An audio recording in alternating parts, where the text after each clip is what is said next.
A pleasant day to you. I'm John Newstrom. And I'm Garner Moffat, in for Jay Terry, who is hiding from the mob this week.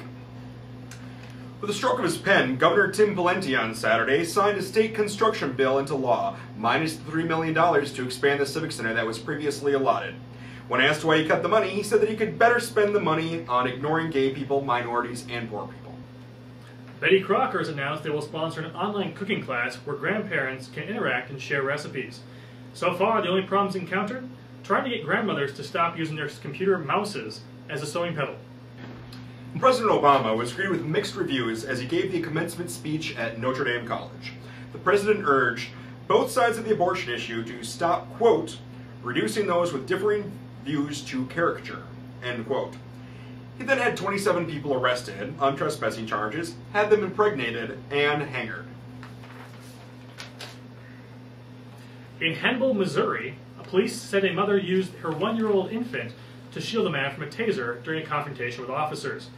Fox has a new series in development based on the event. It's being called a cross between Cops and Are You Smarter Than a Redneck Fuck? Rachel Alexander won the Preakness Stakes this past weekend, the first filly to win the second leg of the Triple Crown in 85 years. This would be very exciting if anyone gave an actual shit about horse racing. You know, Garner, this also marks the first time in modern history people have watched this type of sporting event featuring women at all. I'm sorry, this just in. Beverly Hills 90210, Minnesota Twins 4.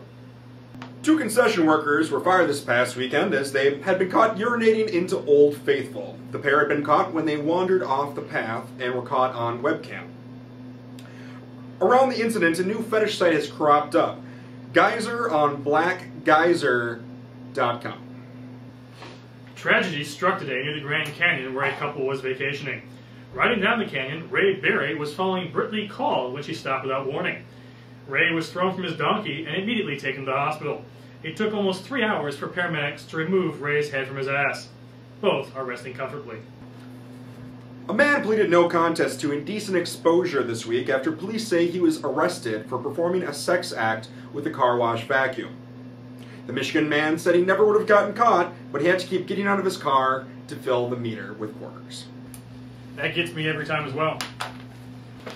In Bloomington, the city has begun to consider a proposal to allow building an addition onto your current property, dubbed a granny flat. The benefits would be twofold. 1 would allow your mother-in-law to live in close proximity, and 2, so you kill the bitch and claim she was trying to break into your house. I'm John. And I'm Garner. So long, It'll make you gasp.